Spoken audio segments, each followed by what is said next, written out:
Alright folks, we got the piece of crap 83 El Camino with the 305 running again. I had to pull the exhaust manifold off of there so I could use an extractor to get out the broken brass adapter for the oil pressure switch, oil pressure sending unit, because that thing was leaking like a pig. And when I went to take it out, I barely put any pressure on it, and it snapped the brass reducer right off the side of the block above the oil filter. So the best way to get that off, I just pulled the exhaust manifold off. It's easy enough on this car. Just undid the steering linkage with one bolt, moved it out of the way, and got that manifold off. Then I was able to get in there with an extractor, an easy out, whatever you want to call it.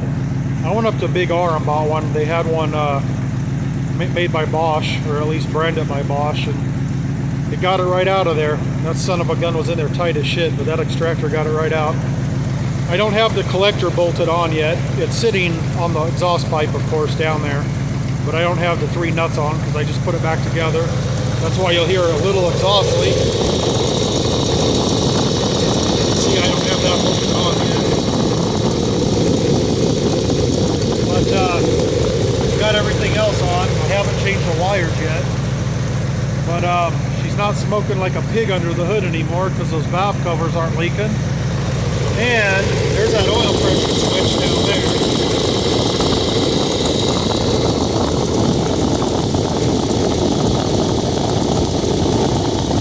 So that won't be leaking anymore. I don't have the wire plugged in because I don't know where it fell to. I'll do that once I change the oil. I'm going to let it warm up before I change the oil. I went ahead and threw about 10 ounces of Marvel Mystery Oil in the crankcase. Let it warm up. This will help clean all the trash out of the crankcase. We'll go ahead and drain it. We'll put some 1040 oil in it, and go ahead and put a new oil filter on it. And at least we'll know she has fresh oil in there. This oil is pretty dirty in here.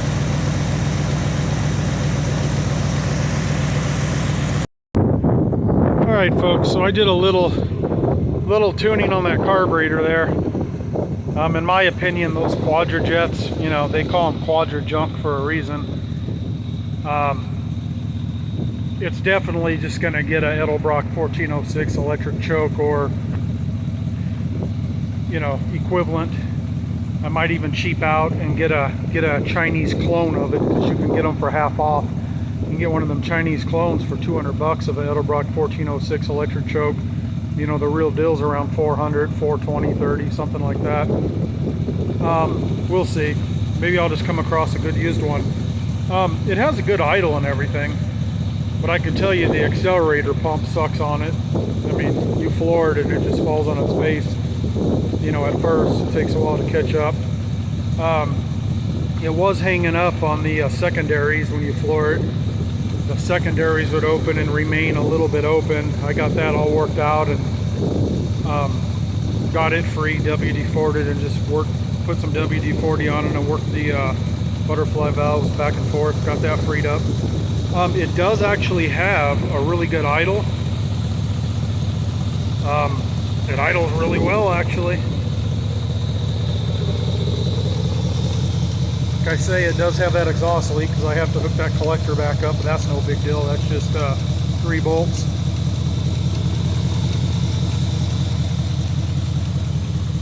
It actually sounds fairly healthy for a 305. It's got a little tick. Not sure if that's a lifter, if that's an exhaust leak over on this side. It's minimal, whatever it is. Could be a lifter. Could be, I know on these old GM engines, they have the push-in studs on the heads usually. You know, could be one of those come out a little bit and just causing a little loose valve. I'm not sure. I'll have to look into that, but it's minimal. I'm sure once we get some clean, fresh oil in there, it'll be a lot better.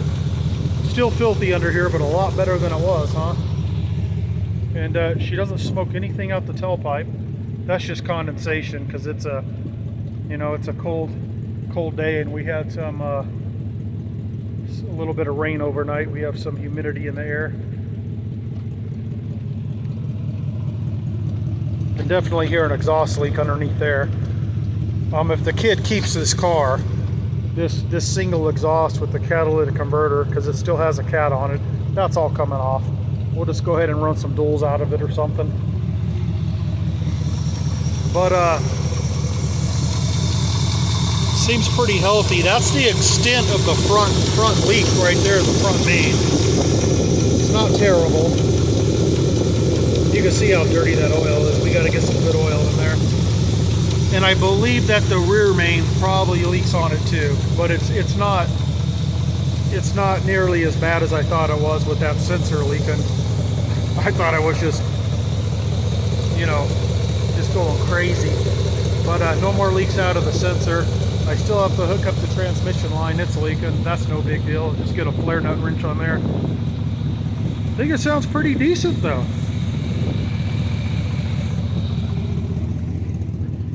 I mean, for what it is, I got it running decent for the kids so far.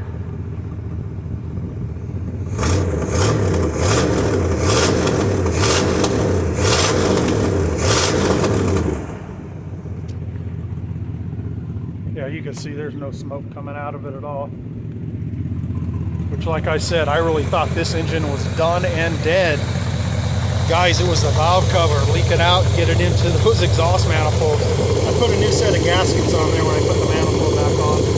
Only 20 bucks. I figured, you know, why use the old ones? Just, these weren't torqued anyway. All the bolts were so loose you could undo them by hand. So why not for 20 bucks just throw a new set on there? My son's got money saved up. He saves like a little gerbil, so he's paying for all this. I'll just do the work for him. But it sounds pretty healthy. Got a good idle. It's idling good. I think it's probably even drivable now. I might even take it around the block real quick. As I said in the last video, none of these gauges work. I don't know if it's a fuse, a cut wire, or what it is. I'll get to the bottom of it. As you can see, the needle for the speedometer broke off at some point because, you know, this 305 just has so much horsepower and torque. I mean, it just, you know, just wrapped it around and no, I'm just kidding. Guys, I'm no GM fan by any means. Damn it, I keep doing that. I keep popping the hood instead of the emergency brake. Damn it. They got it in, it's not like the Fords, man. I'm used to grabbing the handle for the Fords. That's no good. Alright. Let's see if we can get around the block in this clapped out thing.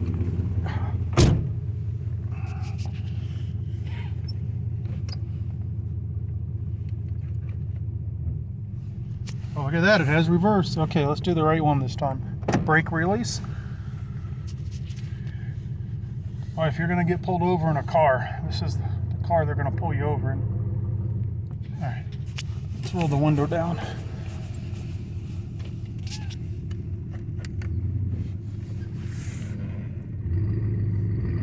Oh yeah, way better.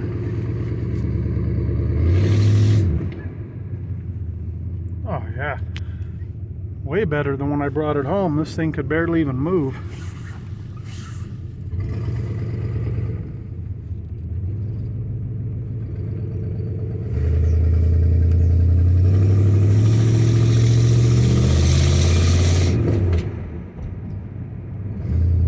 Oh yeah, not bad. Yeah, we'll put a good carburetor on here and some good exhaust. I'll probably tell the kid, go ahead and just buy a set of cheap headers to throw on here too. Why not? Get rid of those log cast iron manifolds. Shoot, this thing runs good now.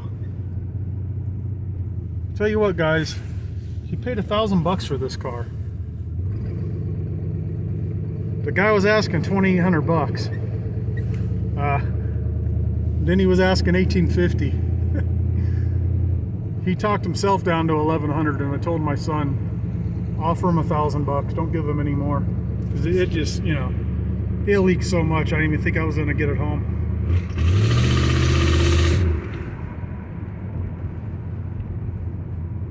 Not bad.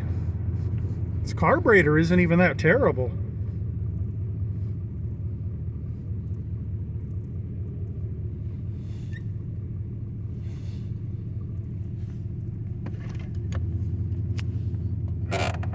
Parking brake works. Brakes work on the car.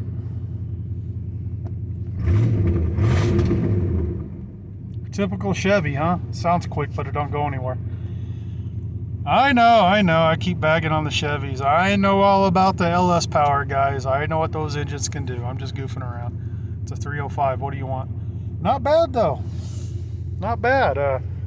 I told him once we get the leaks squared away and we get it running good, we still have to put wires on it. I ain't put wires on it yet. I told him once we get, things halfway decent in here, I'll go ahead and put a stereo in here for him because he wants some bumps in here. But not bad. Yep, the 305 El Camino pig. You know what though, for real. Yeah, I did that to the hood with the pressure washer. That old primer just streaked. But I'll tell you what, overall, the bumper on this thing doesn't have any dents in it. That's pretty rare to find one of these with bumpers and without dents.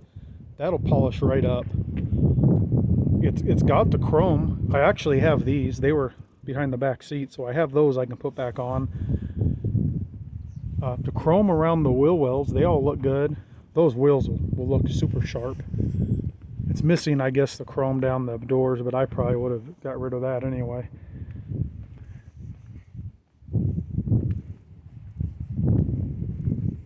And the back bumper too, huh? Back bumper's in real good condition. Look at that. There's no dents in that. So it just needs to be washed and polished.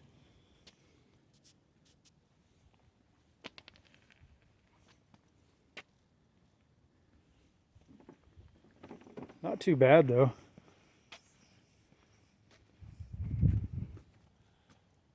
I wanted my son to work on this, but he really doesn't know where to begin. So I told him, you just buy what it needs and I'll get it running for you, get it reliable, and if you want to hang out and watch, you can watch. It'd be better if he just watches and he'll learn stuff that way. I just want him to, he likes this body style on this car. So I just want him to have something he likes. I told him just to flip it and double his money, but he really likes it, so we'll make it nice. Alright guys, thanks for watching.